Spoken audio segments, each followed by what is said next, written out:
sebelum kita lanjut mungkin kita screening sebentar ya supaya lebih semangat.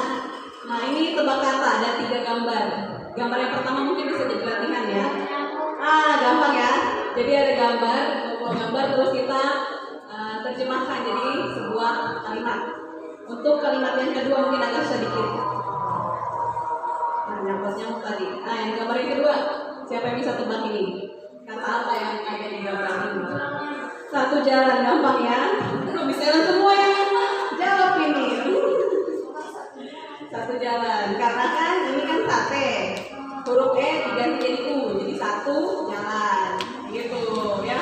Misalnya yang pohon ini. Gambar yang terakhir. Nah,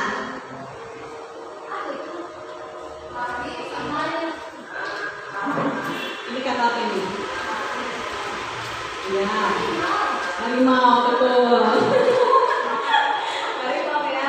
Jadi lari diganti L-nya jadi H. Hari, madu, huruf D-nya dicoret. Jadi tinggal mau, harimau gitu ya.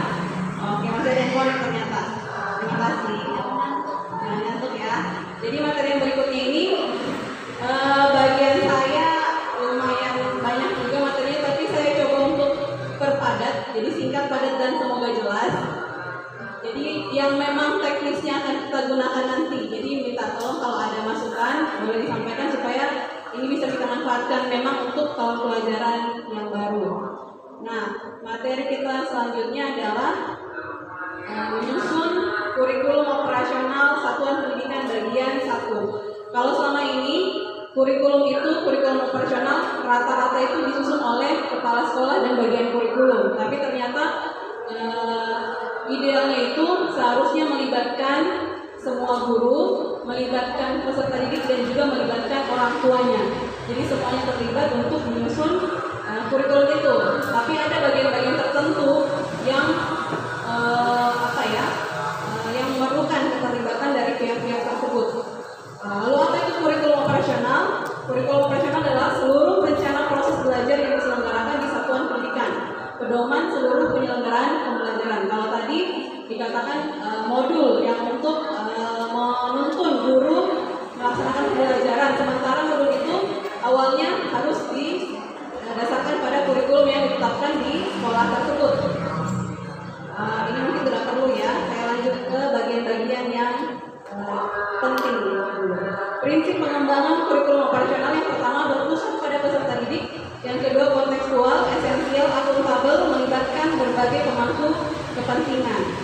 Lalu karena kita sudah akan menggunakan kurikulum merdeka, maka untuk penyusunan visi, misi, dan tujuan di satuan pendidikan itu mengacu pada profil pelajar Pancasila yang sudah diterangkan oleh Memjen tadi. Profil pelajar Pancasila tadi sudah disampaikan, ada 6 elemen yang harus kita hafalkan.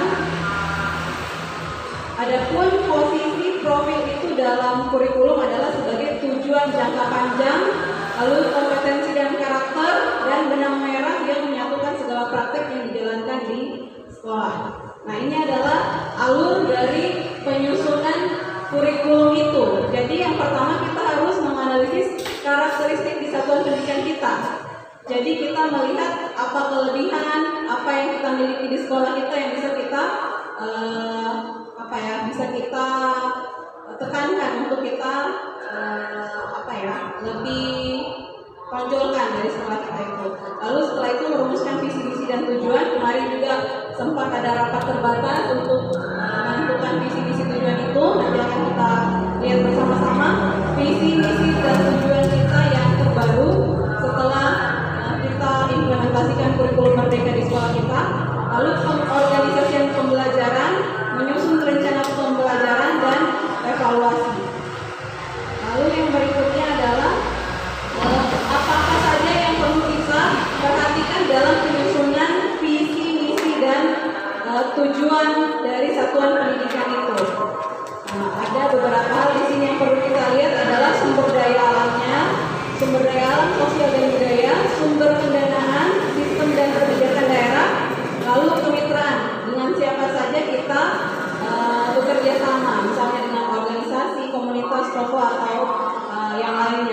Jadi semuanya itu berkaitan dengan proses penyusunan visi misi dan tujuan satuan pendidikan. Kita sudah tahu bersama-sama bahwa visi itu adalah gambaran masa depan yang sifatnya realistis atau nyata bisa kita capai. Lalu misi adalah tindakan untuk mencapai itu, tujuan adalah hasil yang diinginkan pada peserta didik. Nah, ini tidak perlu sepertinya ini adalah pertanyaan-pertanyaan apa saja yang mungkin kita berikan kepada peserta didik, kepada orang tua untuk dapat menemukan informasi yang kita perlukan, bagaimana kita bisa melibatkan semua mulai dari orang tua, peserta didik untuk membuat visi dan misi sekolah itu idealnya. Lalu yang berikutnya adalah tujuan tidak perlu. Ini saya rasa banyak materinya, jadi kita langsung ke yang kita butuhkan di sekolah kita yang memang harus kita susun secepat mungkin. Nah, jadi untuk menyusun visi misi itu diperlukan adanya tim pengembang kurikulum. Jadi membentuk tim pengembang kurikulum tersebut, lalu menganalisis karakteristik satuan pendidikan, menganalisis visi misi dan tujuan sekolah yang sudah ada, lalu merevisinya jika ada yang perlu direvisi sesuai perkembangan. Nah, ini untuk visi misi dan tujuan satuan pendidikan. Lalu kita lihat ke visi misi dari sekolah kita yang sudah kita susun. Nah, di sini adalah kurikulum operasional sekolah kita. Visi misinya berkarakter seperti Yesus Kristus, berprestasi dalam ilmu pengetahuan dan teknologi, mencintai lingkungan serta terwujudnya profil pelajar Pancasila. Ini yang terbaru. Jadi di sini sudah masih ada visi misi kita yang lama, kita gabungkan dengan visi dari sekolah Adiwiyata dan juga visi dari sekolah penggerak. Lalu misinya juga ada tambahan satu, yaitu meningkatkan semangat gotong royong dan berkebinekaan global. Dan tujuannya juga ada tambahan satu, yaitu terwujudnya profil pelajar Pancasila. Ini berkaitan dengan kurikulum baru yang kita terapkan di sekolah kita. Di sini mungkin ada beberapa hal yang perlu kita perhatikan sama-sama. Ternyata untuk penentuan kelulusan peserta didik bukan rapat menjelang ujian itu, tapi ternyata di kurikulum operasional yang kita susun di awal sebelum tahun ajaran dilaksanakan itu sudah harus ditentukan.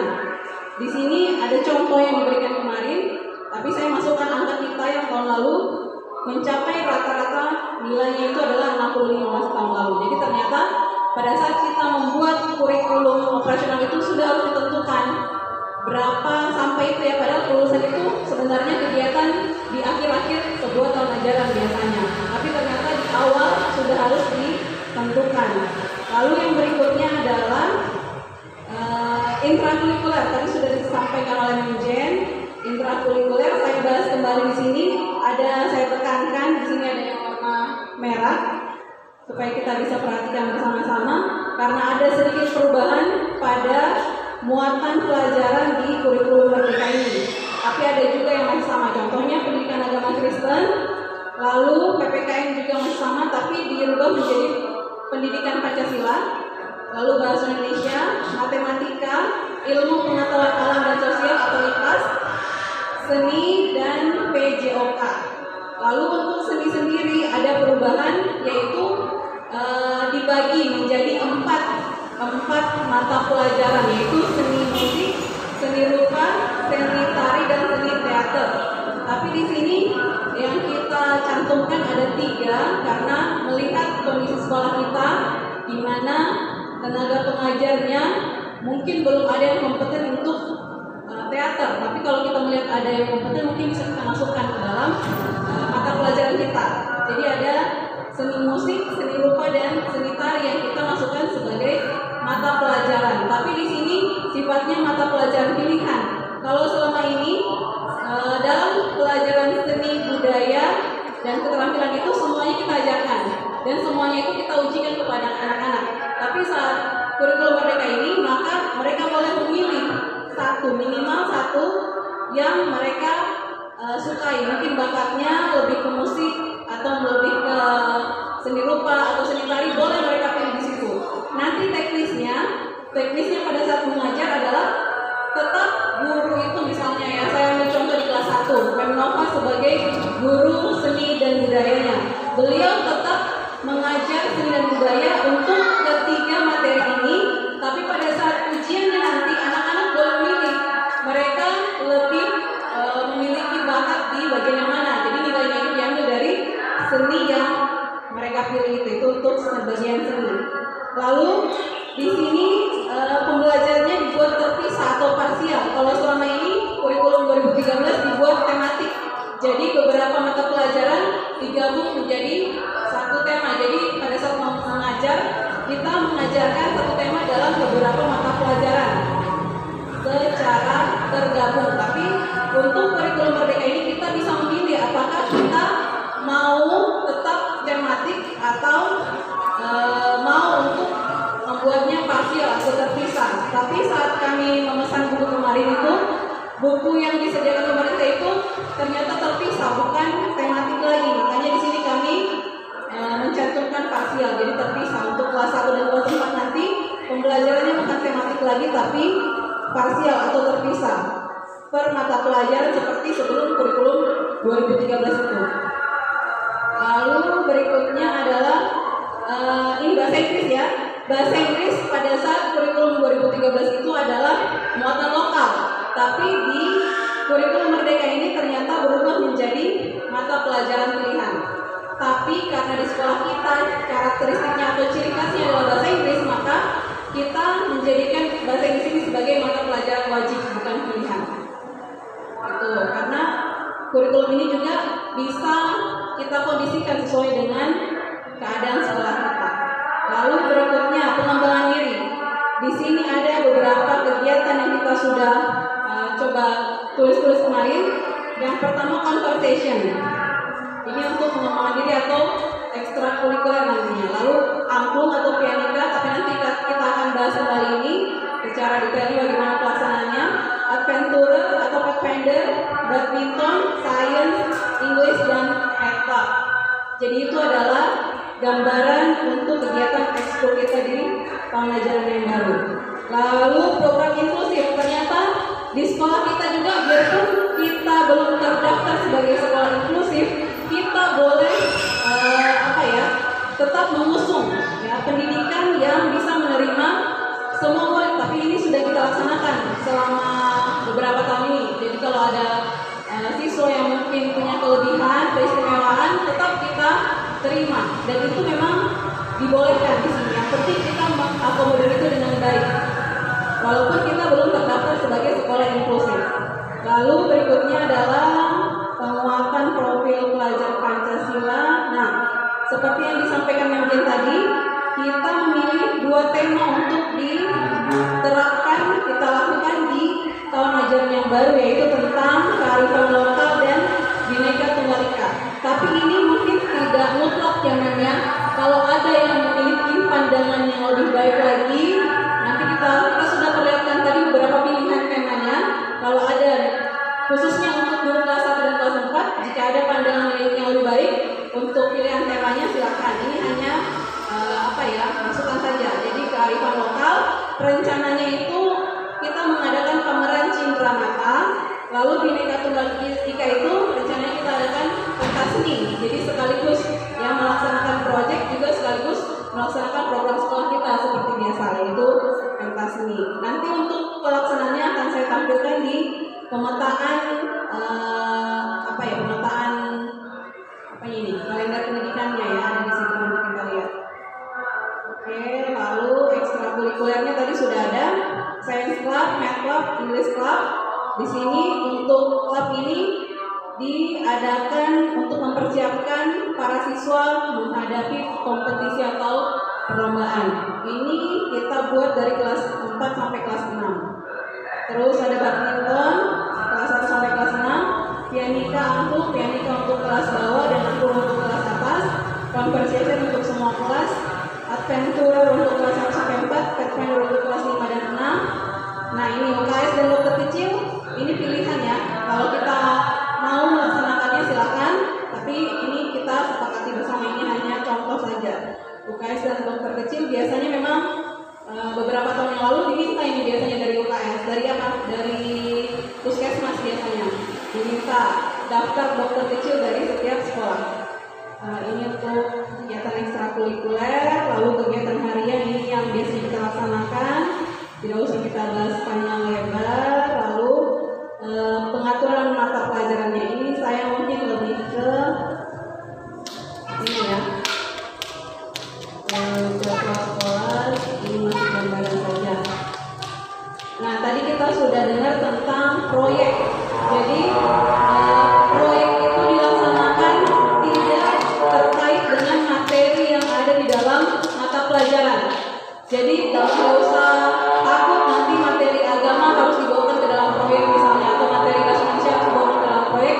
Itu tidak berkaitan dengan mata pelajaran. Hanya kita ambil waktu dari yang seharusnya menjadi kegiatan intrakurikuler menjadi kegiatan proyek. Di sini kita sepakati 25% diambil dari jumlah jam pelajaran intrakurikuler. Jadi rentangnya itu adalah 20 sampai 30%. Tapi untuk SD yang disarankan adalah 25% dari total jam pelajaran setiap mata pelajaran. Maka diambillah jam-jam, bisa dilihat di sini perhitungannya bagaimana cara kita menentukan berapa jumlah jam pelajaran untuk setiap tahun dari setiap mata pelajaran dan juga proyek itu sendiri. Lalu untuk kalender akademik, nah ini perlu disusun supaya kita bisa merancang, ya, menentukan apa yang harus dilakukan bulan tertentu. Ya, ini juga belum lengkap karena kegiatan-kegiatan kita di sekolah seperti pekan doa ini belum masuk ke sini. Jadi itu mungkin perlu kita rapatkan lagi nanti. Ini masih gambaran untuk kegiatan proyeknya. Proyek di sini yang lebih jelas di sini. Nah, di sini proyeknya itu seperti yang dikatakan Manajer tadi, setiap satu semester satu tema. Satu semester itu satu tema, di satu pembelajaran satu tema. Lalu di sini proyeknya yang warna hijau ini adalah pelaksanaan. Jadi ini masih gambaran saja. Nanti boleh kita pikirkan bersama-sama baiknya bagaimana pelaksanaan proyek ini. Jadi proyek itu ada dua pilihannya. Yang pertama, apakah kita buat setiap hari Jumat, setiap minggunya? Iya, betul. Jadi proyek ini ekstrakurikuler. Jadi di situ anak-anak lebih banyak praktek gitu ya, melakukan sesuatu, jadi nggak belajar.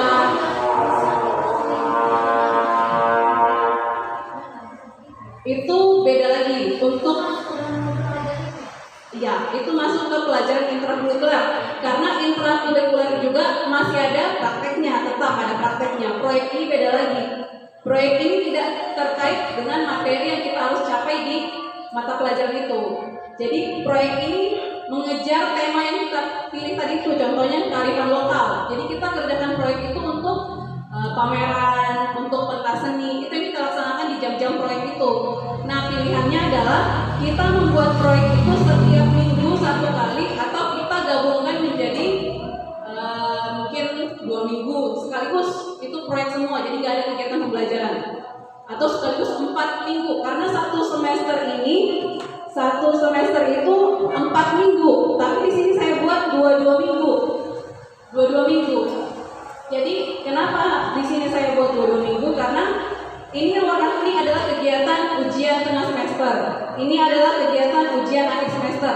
Biasanya setelah kita selesai ujian tidak ada kegiatan, kita bingung mau buat apa. Jadi baiknya daripada tidak ada kegiatan, kita isi dengan kegiatan proyek itu sambil menunggu pembagian rapor. Pembagian rapor biasanya 2 minggu setelah mid atau setelah ujian akhir. Makanya kita buat di sini supaya anak-anak juga, kita masih tetap bisa mengolah nilai, tapi sambil memantau anak-anak yang mengerjakan proyeknya itu.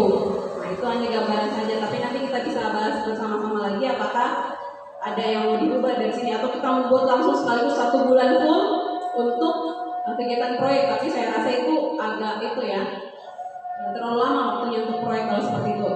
Baiknya kalau kita bagi seperti ini, 2 minggu. Mungkin di 2 minggu ini kita persiapan, nanti di bulan Desembernya lalu pentas seninya atau pamerannya itu. Ya, 2 minggu ini kita persiapan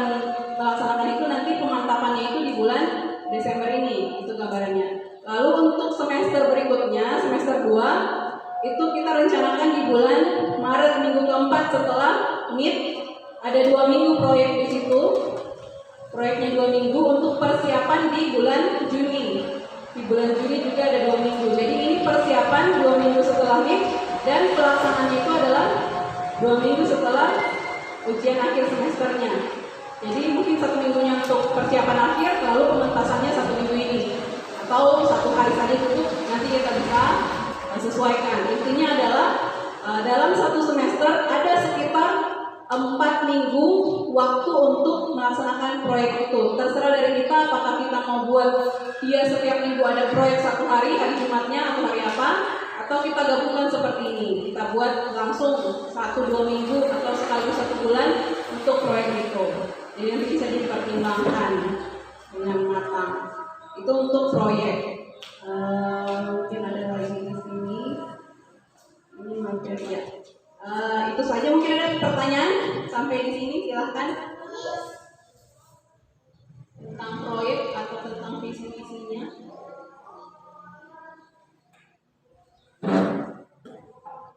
Tidak ada ya? Kalau tidak ada yang bertanya mungkin bisa lanjut lagi.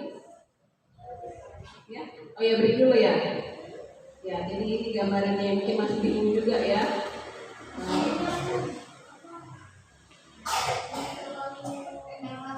Iya. Sama.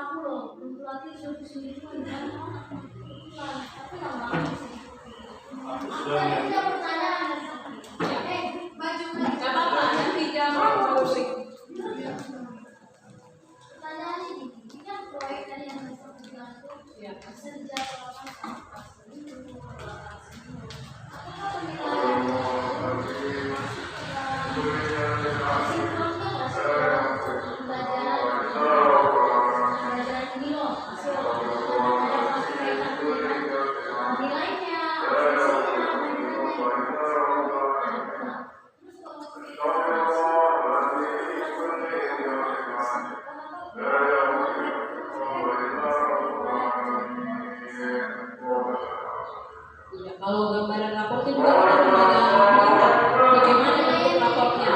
Nilainya ini seperti yang saya bilang tadi, dia terpisah. Jadi ya dia hanya mengambil beberapa jam, tapi tidak mengambil materi dari itu. Jadi nilainya itu tidak terkait dengan mata pelajaran bahasa Indonesia misalnya. Jadi dia memang khusus nilai proyek nantinya.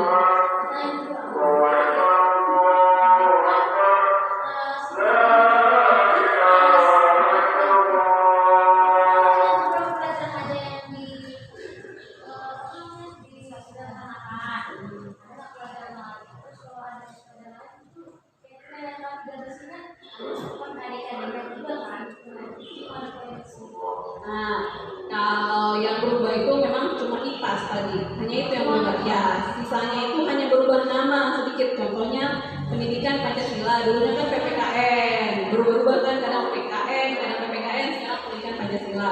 Lalu yang sedikit berubah juga tadi seni dan budaya itu, dia dirubah menjadi dibagi menjadi 4, seni teater, seni rupa, seni musik sama seni tari.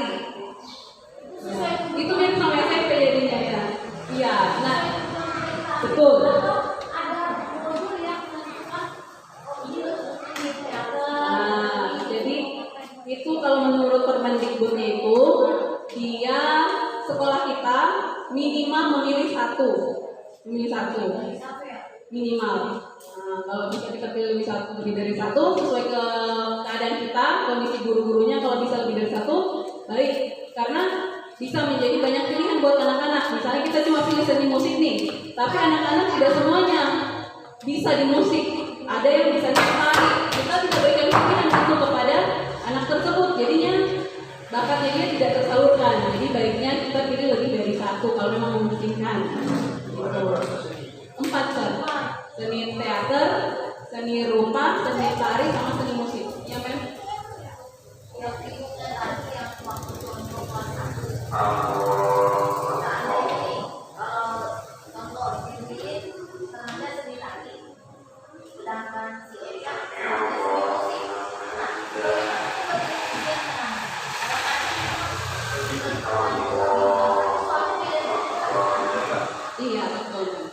Jadi guru menyiapkan soal-soal yang beragam gitu, jadi sesuai dengan pilihannya. Tapi makanya kita tentukan bersama-sama. Apakah gurunya sanggup atau memang tidak? Kalau memang hanya sanggup suatu seni tari misalnya, ya sudah karena masih percobaan kan, tahap pertama silahkan. Jangan sampai karena kita terapkan banyak jadi gurunya yang lingkungan.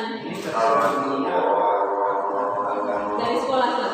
Jadi kelas 1 dan kelas 4 harus sama. Kalau dia pilih kelas 1 seni tari saja, supaya nggak repot nanti kita di raportnya. Dilihat dari karakteristik murid mana yang lebih banyak. Ya, kalau dia minatnya misalnya musik, jadi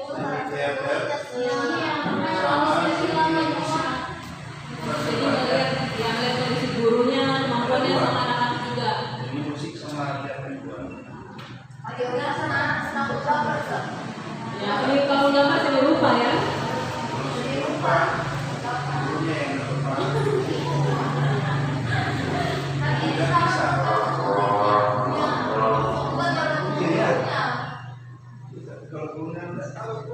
Tapi harus tahu.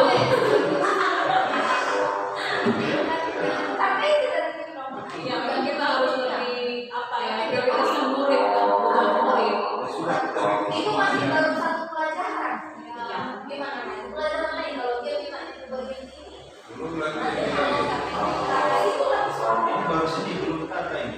Kalau yang terbagi hanya seni saja sih, sisanya masih sama. Ya.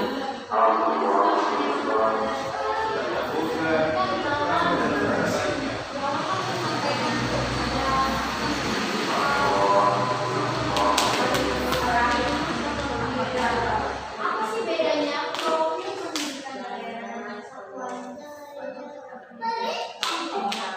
Profil daerah. Profil daerah ada kayak kemarin pertanyaan seperti itu di tugas kita. Perbedaan profil daerah dengan profil satuan pendidikan. Kayaknya kalau satuan pendidikan dia lebih rinci. Kalau daerah secara umum.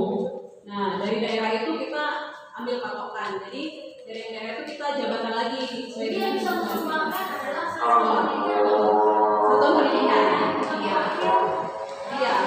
Itu menjadi acuan kita. Profil daerah itu menjadi acuan kita. Kita kembangkan lagi berdasarkan karakteristik kita. Sama dengan nanti yang disampaikan sama Miss Jacqueline mengenai CP, TP. CP itu di capaian pembelajaran atau jalannya KD itu sudah ditentukan sama pemerintah, itu tidak bisa diubah. Tapi TP-nya nanti dan modul ajarnya bisa kita kembangkan. Ya, itu bisa kita kembangkan. Ya. Mungkin itu saja.